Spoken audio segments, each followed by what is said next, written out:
Hey everyone, I'm John. I'm a composer and a sound guy. Thank you for coming out tonight. Basically what I'm talking about tonight is, the way I said it in the little summary, is making your video game world with music. Now that's partly an advertising thing because my business is called Sound World, so I like to throw in all the little words there so you kind of goes in the back of your head and then you think of me and all that kind of thing. But seriously, it's just something I get passionate about. And so I wanted to split this talk into two parts. Basically, number one, I've called the personality of your world. We're going to be talking about creating a theme and how to use that. Number two is a bit more of the technical side of implementing music into your game, but also making it reactive. Now don't worry, this won't get too technical. It's pretty surface level. But before I go any further, I need a volunteer.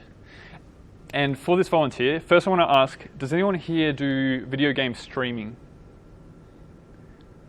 I did last night for Metro. For Metro? There you go. So you like playing games in front of people? Not really, because I end up being quiet most of the time, especially when the game keeps talking. So when people in the game are talking, I don't like to talk over others, so I just go be like... Well, that's all right. Well, you might work, because I don't need you to talk, but is there anyone else who wants to come up and play a 5-minute game? Yep, we've got one over here. All right, come up. Sorry, what was your name for everyone? Leo. Leo. This is Leo. Everybody. So, what I'm going to... Yeah, that might help.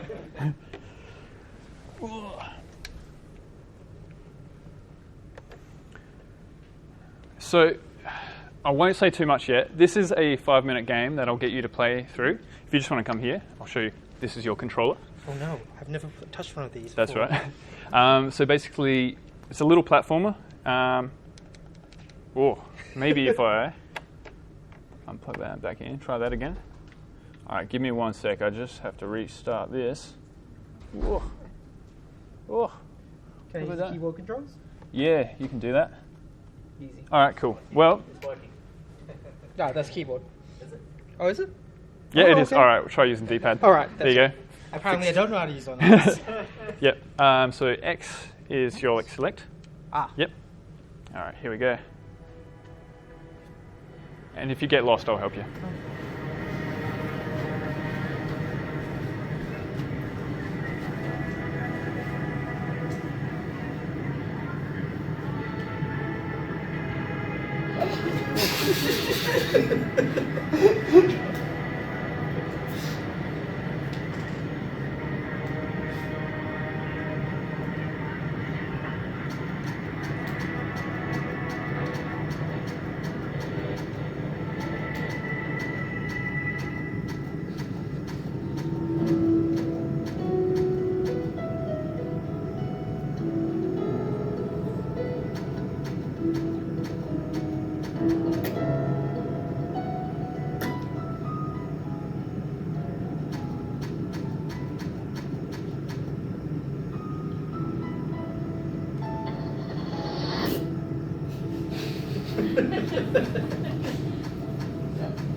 So, keep going.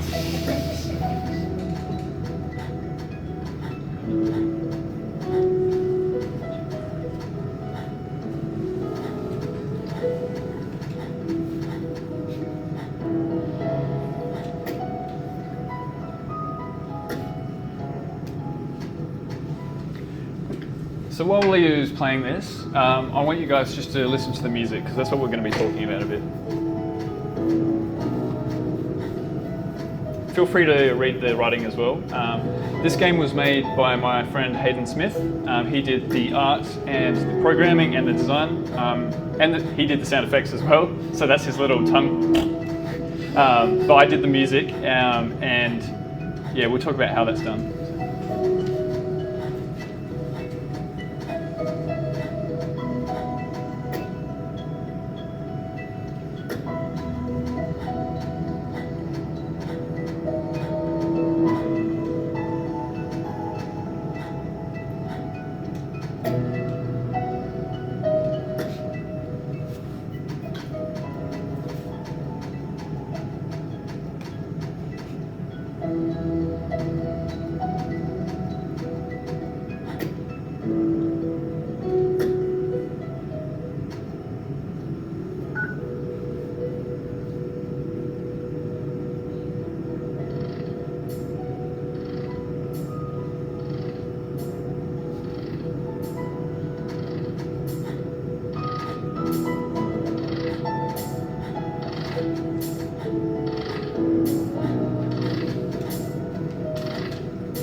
Are you able to hold down the button to jump higher?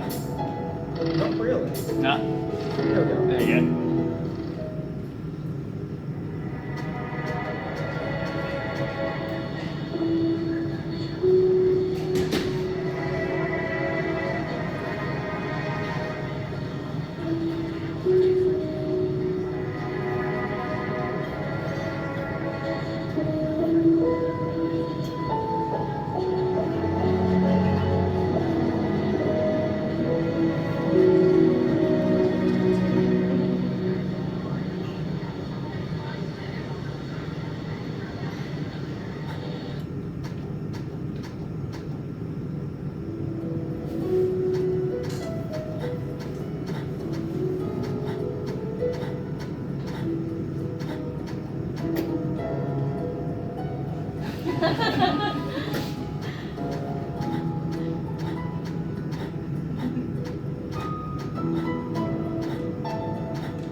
Put your hands together for Leo. Thank you for that. Yeah, so as I said, this is a cute little micro adventure made by my friend Hayden Smith and myself about a year ago, just when COVID started. Just wanted to make a little thing together. So, but yeah, the reason I'm showing you this is because it was a good little example of something I like to do in music, which is called using themes or using motifs. Well, we got a question already? Not really. I got a vibe that sort of like the end is sort of what the music was going for. And it sort of reminds me of Sparrow, I've forgotten, the Eternal Night, I think it was called, and the ending of that. I'll tell you what, if there are questions, I'm going to do questions in two sections because we're doing two sections. So at the end of the theme section, then ask us your question, and I'll be able to go into more depth, so I can cover a few more things. So, motifs and themes.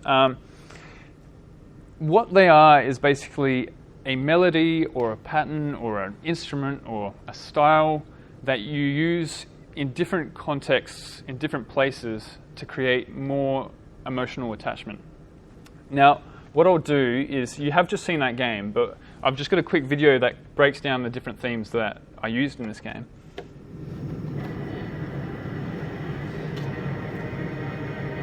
So we start off with the title theme. And while this doesn't have the key melody in it, it's kind of setting up the overall feeling. It's setting up that kind of radio atmosphere.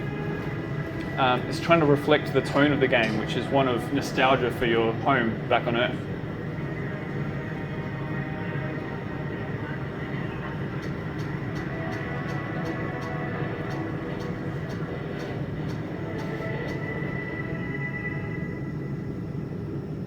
And just as a side note, you may have been able to hear in there, I actually put the sound of a cafe in as part of that radio chatter, because the idea is to convey that feeling of missing the people back home. That's what our little astronaut's missing. So then we move to the main gameplay theme.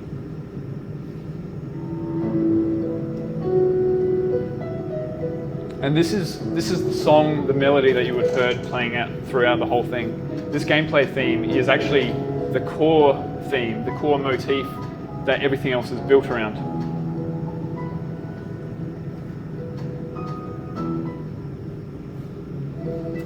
And then we got to the part where Leo finally managed to get back on the platform. Sorry about that, Leo. I think what it is when you plug this into a TV, I have to ask my friend about this. I think the different dimension might actually make the jumping slightly different, so it's all right. I'll send him a very angry email.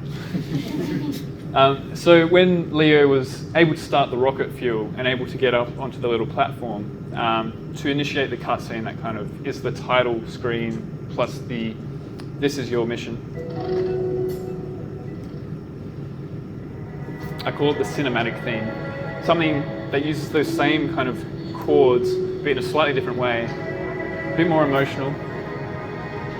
We're pulling back in the radio chatter as that callback to what we did at the very start.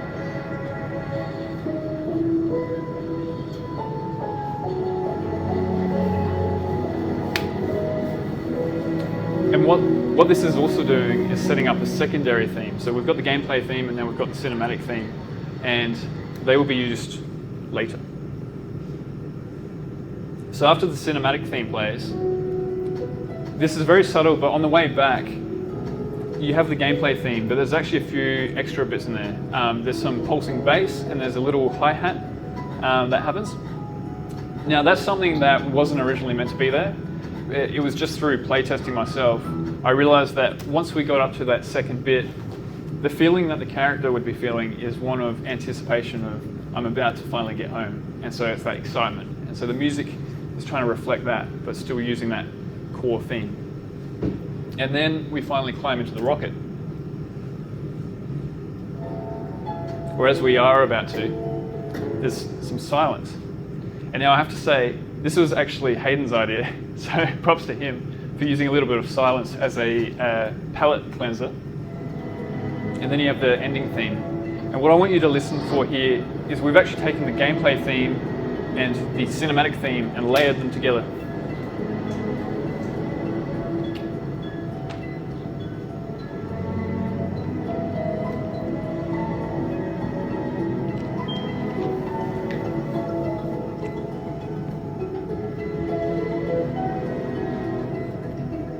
And so there's a few other little sparkly bits in there because of stars and everything.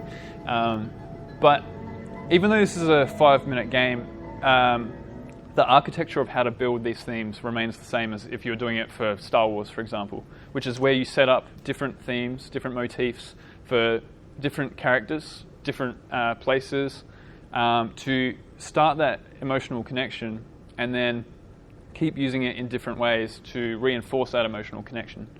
This is sometimes why maybe at the end of the movie when you're up to the last final bit, and your two main characters are finally in love and they're about to kiss. The music in the background, whether you can hear it or not, will often be using those characters' themes and piecing them together, because it's kind of a subconscious message to you that everything's coming together in this way now. Sometimes you might get chills up your back if it's done well. If it's John Williams, if it's Star Wars, he does that very well. So yeah, so that is a small game. It's Time to Go Home by Hayden Smith and myself. Now you can see, if you can see that, play RR. I need another volunteer to play another game. Is anyone interested? Have you played Rooftop Renegade before? Officially, no, but I did say to them that I wanted to play it sometime. Well, today's your lucky day. Okay, let's see if I'm a good gamer or not. That's right. Can I just change one thing on the screen? Because it will give you a lot of trouble if I don't. Sure. That's set to 4K, and I don't think that can do That is why everything was messed up. Yeah, please go for your life. So just I didn't even know my laptop could do 4K. There you go. it can, but it doesn't like it. Yeah, that's right. So it's all right. I'm going to put you on the tutorial level. Okay. You can go as slowly as you need. If you get stuck, I'll help you out. You can always throw me in a hard mode and we'll see how I do from there. Well, I've only got 40 minutes tonight, so. Yeah, no, I think that's just my laptop, which is a good point. So any visual graphic glitches you see, don't blame any of these games. It's my laptop. I'm an audio guy, I'm not a visual guy. So. All right, where are we?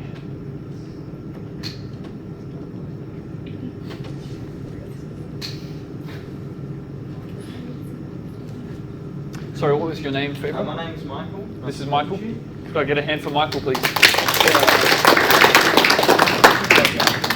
All right. So like I said, we're going to put you on the tutorial level. Let's just turn this down a bit. Yep. If that's blowing your ears, let me know. So when you're ready, press A to continue.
Well done, Michael. Did the intensity actually build up with me? Like, I felt the intensity building up towards the end. Did they do something wrong? I don't know, did they? I think they did, but I don't know. That will come later. But yeah, no, good observation. Thank you, Michael. Put your hands together for Michael. Now I'm glad he finished the level because I want you to listen to what's happening right now, this music. And I will go over that now. So Rooftop Renegade is a game being made by Melonhead Games. We've got Pat here. Is George here tonight? All right, well, we've got Pat here from Melonhead Games. And I am doing the sound, music, sound effects implementation on Rooftop. And it's actually a really good example for a few things I want to talk about tonight. But we're still talking about themes at the moment, so we're still in part one. Now, we have a theme in this game, which we're calling the runner theme. That final score screen you heard and the level up uses the runner theme. A few other levels also use the runner theme. I didn't want to get Michael to play through the whole thing for you guys because that would also take a long time. So I couldn't show you all the times we've used it. But I've cut together a few of the key points here. So this is the runner theme, and I'll actually start off with a piano on the app called Synthesia, just to show you what it sounds like in its most basic form.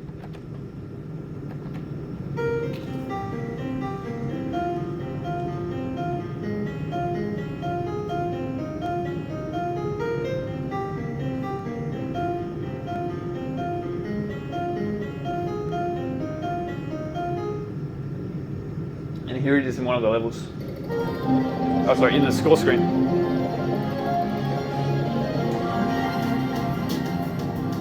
So I don't know if you guys can hear that, but it's the same notes being played on a different instrument with a whole lot of different things going on around.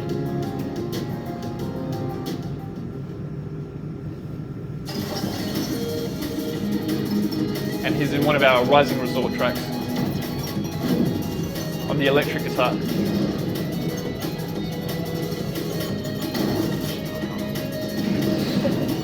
Now, every time we repeat it, we slightly change it as well, so it doesn't get too stale.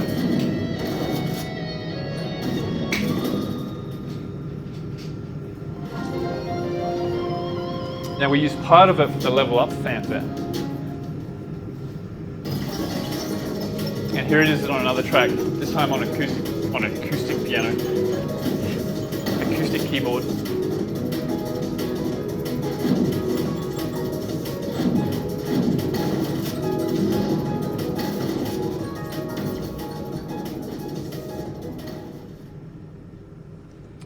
So basically, the way we're choosing to use the runner theme isn't a emotional sad one, but it's one of excitement. It's meant to be the main theme of the game. Now, when I cut all those together, it sounds like we're just using it and copying and pasting and stuff like that. Those are parts of different songs, and it's spread throughout the game.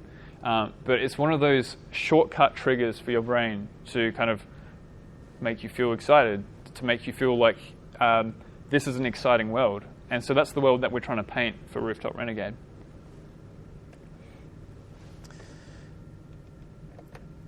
Now, as I said, you'll find themes being used everywhere. In my opinion, any really good soundtrack uses them. Like I said, John Williams uses them a lot. You'll hear them in Star Wars, Harry Potter. The Avengers has a really strong theme, these catchy melodies that you remember. In games, you have classics like Mario. In fact, Mario has hundreds of different themes and they're all memorable. You know, you've got your main gameplay theme, you've got your underworld theme, and you've got 1,000 different reincarnations of it. Each time it's reminding you of that initial feeling.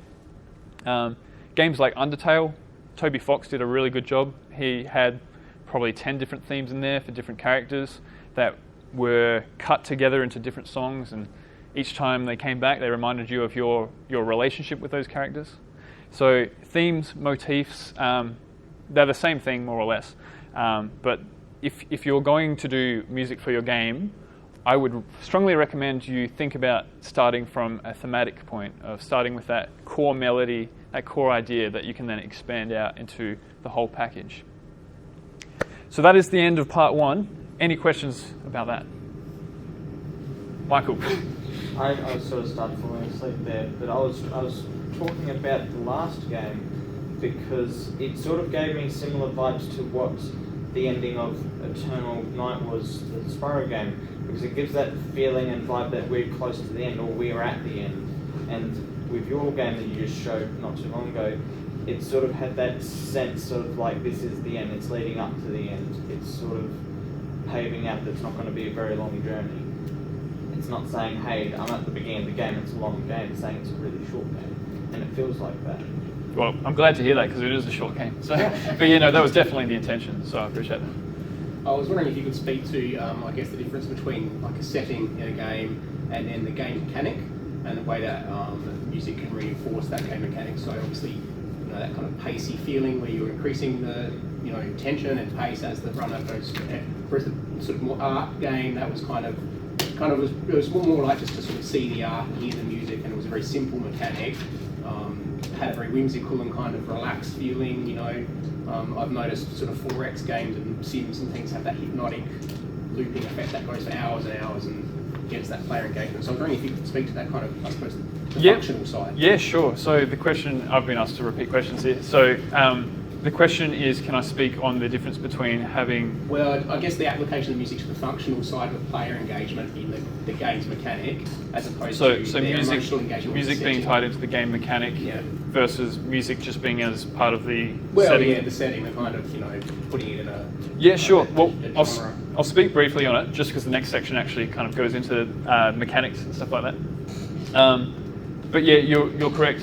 So that game is Time to Go Home. It's definitely not one where there's a very strong mechanic where you're fully engaged in pressing all the right buttons.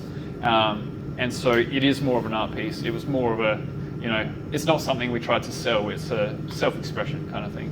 Especially because that was made at the start of COVID. I think there were feelings of loneliness and feelings of isolation that probably Hayden, who came up with the idea, was probably drawing on a lot of that from what a lot of people were feeling. And so musically, I wanted to reflect that feeling more than, and that feeling of the world more than this is the game mechanic. Whereas Rooftop Renegade, we're definitely doing that. So we're definitely expressing the world that it's in, but then there's that added layer of mechanic that we're trying to plug into as well. And I'll talk about that a bit more now. But first, are there any more questions? Yes. When do you feel like the right time, the best time to develop a theme for a game, a character? When do you think that should happen? So the question was, when's the right time to develop a theme for a character? Yeah. You asking time in development or time in the actual... Yeah, I guess this might be leaning towards more away from the small game to a larger game where you have character development. Yep. So do you develop that theme as part of developing the character's history, or do you wait until like a character is fleshed out and speaks with it to you and then you can live with their story? Yeah, well, so to repeat the question, it was, for example, do we develop the character's theme alongside the history or after the history, or at what point in development? It's really up to you as the developer and composer and your relationship. Different composers work differently.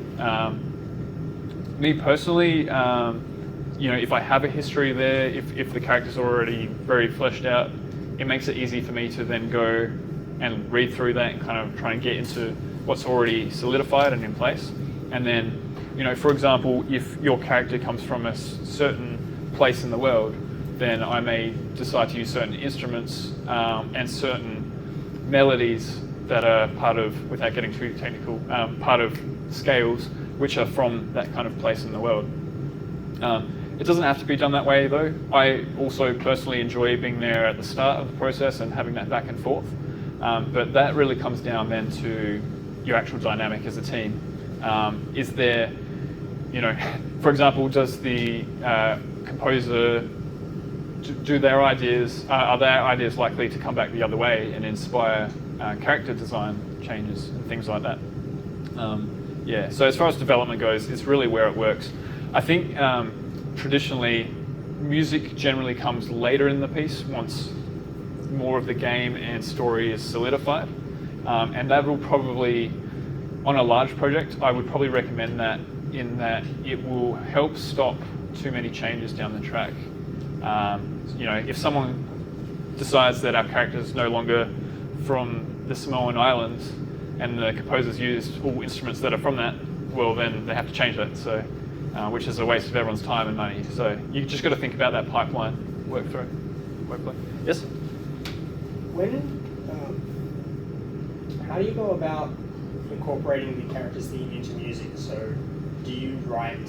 So, in the case when you were saying that you were incorporating the runner's theme throughout various pieces, do you start with the runner's theme and then build off that into a new piece, or do you start with the new piece and then find a way to incorporate the runner's theme into it? Yep. Yeah, good question. So the question was, do I start when I'm doing a new piece and I already have a theme, such as the runner's theme? Do I start with the theme or do I add it in later? That really depends on what I'm doing. So for example, we had the runner's theme, which actually was more or less born out of the first track we did for the first level. And I think I just sat down at my piano one day and I just played around until I came up with something that was catchy enough to work for like the final stage of the level. And then I realized, then I was doing the score screen after that, and I realized that I could use it there too, and I played around. So that, in that case, it started with the runner's theme. And so once I had established that, in fact, I think at the time I was watching the masterclass by Hans Zimmer, who was talking all about this stuff. He's another great one who's great with this. So, and so I started realizing, okay, I can use this in more and more places, but try to use it appropriately. So like I said, we're using it to try and evoke that feeling of excitement or that kind of feeling of reward that you've done something well to help you kind of get into the flow. So it was used for the score screen. Using it for level up was a no-brainer because you want to feel good when you level up. Then as I've been doing more music for more levels, I haven't ever started with the runner's theme, but when we've gotten up to that kind of final stage, I've often thought, is there a way I can kind of sort of use this in? I even used it as a starting point for the main menu, but butchered that so much it sounds nothing like it. But yes, that was a starting point. So it also helps in some ways to keep that kind of tonal cohesion between all the different parts. Even if it's not recognizable in the end, it just helps you start from that point of being related, if that makes sense. So, yes? Got one, which is when composing a score, what sort of things do you consider to make sure that it will still stand out from the sound effects, but make sure that they don't clash as well at the same time? Yes, so the question was, when composing a score, how do we make sure it stands out from the sound effects and not clash? Tell you what, can I save your question for after the second part? Because I think that might influence. So I won't answer any more questions now because we better get through this, and then if there's more questions, second part, we can do that. All right, so second part, bringing your world to life through reactive music and FMOD. And who here's heard of FMOD? Fair number of you? Cool. So I'm saying FMOD, which is, it's something called audio middleware, which is software you can essentially plug into your game engine, such as Unreal, Unity. Makes the audio person's job a hell of a lot easier, and generally makes the programmer's job a hell of a lot easier as well. Now, I'm saying FMOD because that's where I've got experience. That's not the one you have to use. There's other packages such as Wise, which is spelled W-W-I-S-E. But Unity and Unreal Engine are both getting very good with audio as well. However, if you're going to do complex stuff, I would still recommend either using FMOD or Wise. So with that, we'll move forwards. Now, so the next project I want to show you is it's a remake of Ocarina of Time, Legend of Zelda, Ocarina of Time's Hyrule Castle Town and Temple of Time, done by a friend, Yanni Papasis, who used to work here at Mighty Kingdom, I believe. Now, he's an incredible artist, so I forgive you if you don't listen to the audio and just look at the art. But this is a quick run through. Now, this laptop couldn't run it, so I had to pre-render it and put it out for you.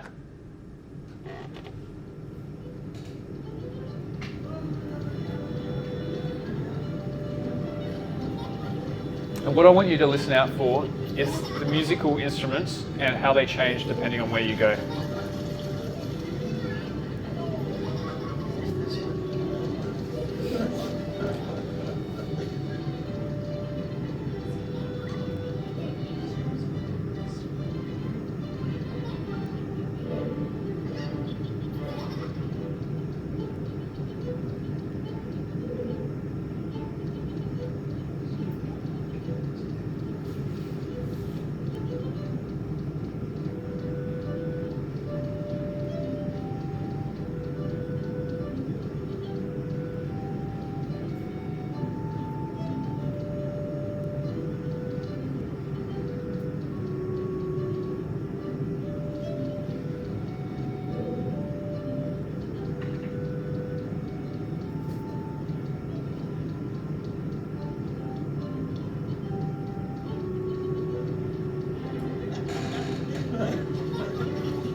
So who here had played Zelda Ocarina of Time before? Yeah, we got a few people? That's good. Glad to hear it. Yeah, so Yanni basically decided to remake his favorite areas in Unreal Engine and his own sculpting programs, and asked me to more or less do the music for it. I didn't create original music. I arranged Koji Kondo's original compositions. I added a few little lines of melodies there just because I can't help myself. But yeah, more or less tried to take it from the old Nintendo 64 sound to something a bit more realistic sounding. Now, you may have heard in certain areas, when Link, our main character, is in the town market, we kind of have these big string sections. And actually what I'll do is I'm going to open up the project here. And I'll show you what it looks like from FMOD's side.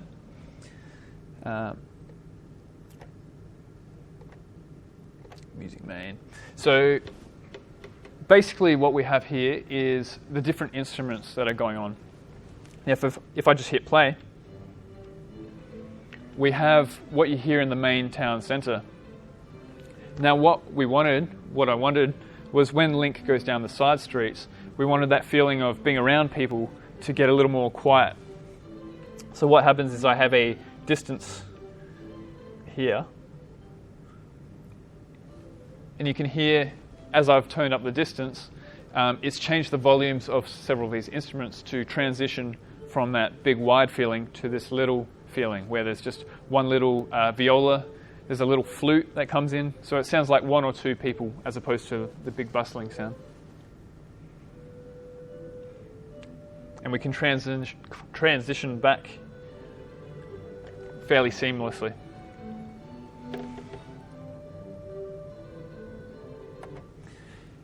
So that is a basic example of transitioning. You can do a lot more with FMOD. In fact, I'll show you a little bit more you can do.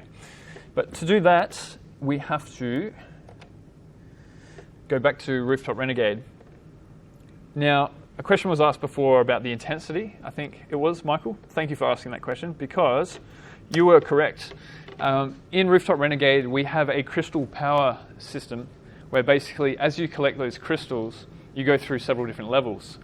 Levels 0, 1, 2, 3, 4. But I believe we have 4 musical levels at the moment. And so what I'm going to do is play you a video of someone playing through one of these levels quickly, and it'll show you when that crystal power goes up, just so it's nice and clear here. And so I want you to listen to how the music changes as the crystal power goes up.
Yeah, so you would have seen there as several different levels there.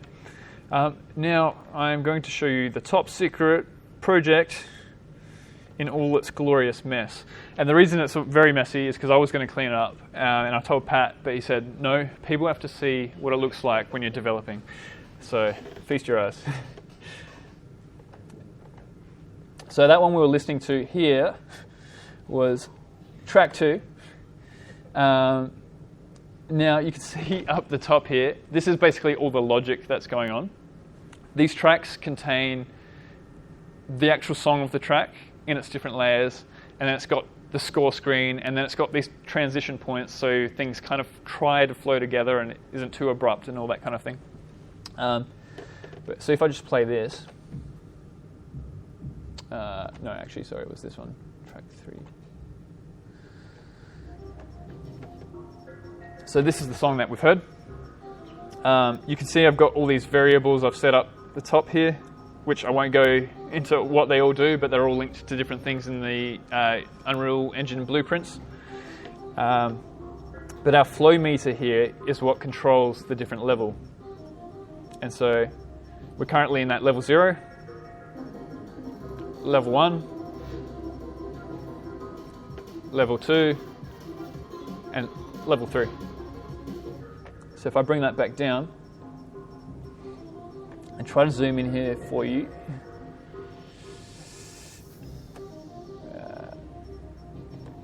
So what we have is, basically I'm currently using the different layers as different instruments. So when we move that flow meter between them, you're muting one and unmuting the other. And just to see what that actually looks like here, if I expand this out, you can see there's all these lines where if I move flow meter, it's kind of moving between these states, and it all helps visualize everything. So yeah, once you start getting to more complex, more complex programming, more or less, not that this is too complex, but this is where something like middleware really does help, because it gives you a whole lot of tools to do a whole lot of testing without having to then bug your programmer to then go in and make all these little changes, and I can more or less do it all myself. So yeah, I think that Crystal Power system works, makes a fair bit of sense, hopefully. Now, there was a question before about sound effects and music and how to make sure they don't clash. There's something I want to show you here, actually, which I wasn't going to, but you asked the question. So, in fact, I'll have to bring up that video. So there is a rail that we have in Rooftop called a disrupt rail, which is basically a big purple one where, if I can find this, there it is. So, cool. So you'll notice when Svet, our main character, goes on that big purple rail, it'll short out the music for a second.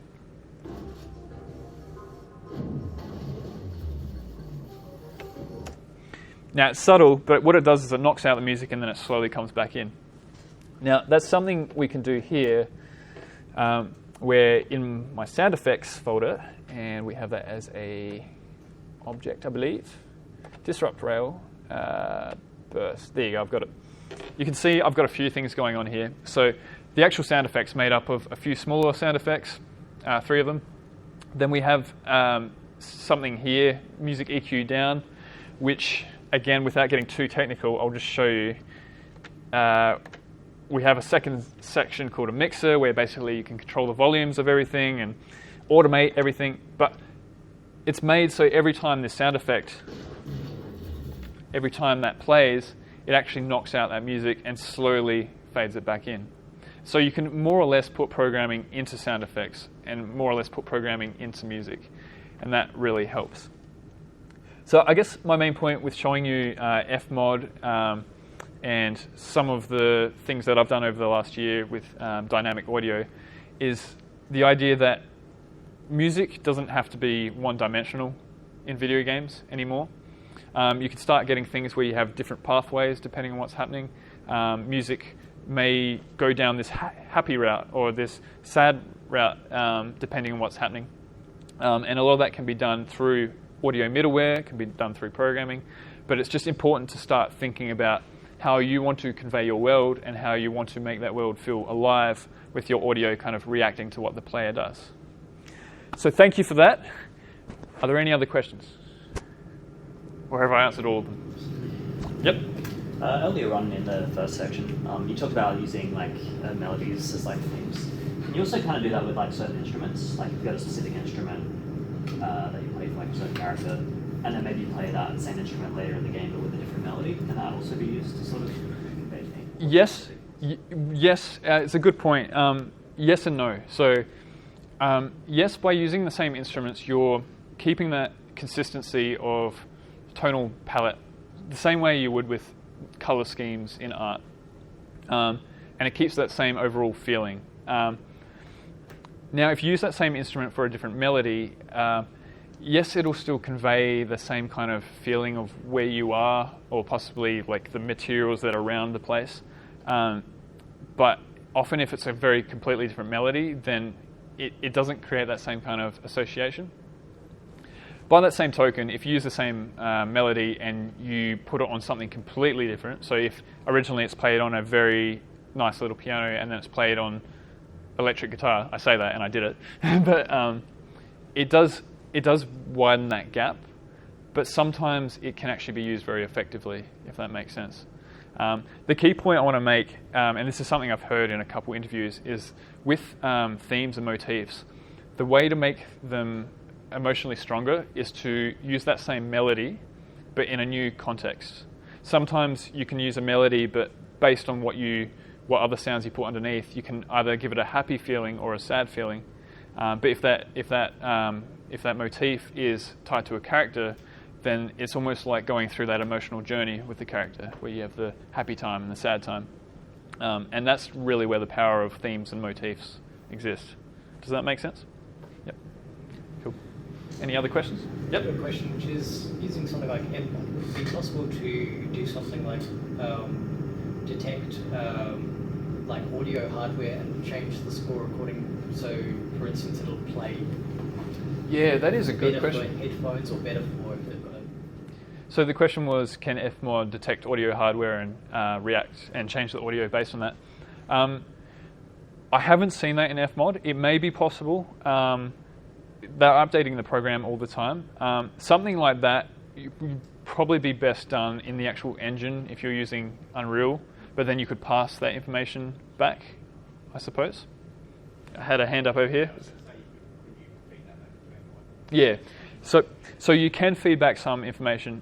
It's not, you can't feed back everything, and sometimes you have to get a little creative. I can't speak for Wise. That may be better at that stuff. FMOD, I don't have Wise here to show you, but FMOD was more or less made for people who are used to audio production software, whereas Wise is very foreign looking if you're not used to kind of programmer world. You can learn it, but just in my personal experience, even though I've done programming, I found Wise very unintuitive, whereas FMOD, you can hit the ground running a lot faster. Having said that, I think Wise has been around for longer, and so you're likely to have more people in the industry who can help you, but FMOD's gaining a whole heap of traction, and as part of licensing, they have to put, like, your game has to put the FMOD logo on the splash screen, but that means you can essentially use it for free.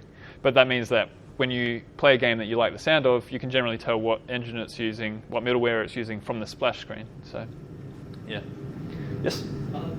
Regarding size of the audio samples that you have to use and then applying that to your games, do you talk to your developers about how much space you're offered and what you have to work around to ensure that you achieve your size requirements without blowing out the memory you get offered? Yeah. So the question was, do we have to keep in mind size of audio samples and talk to the developers about that?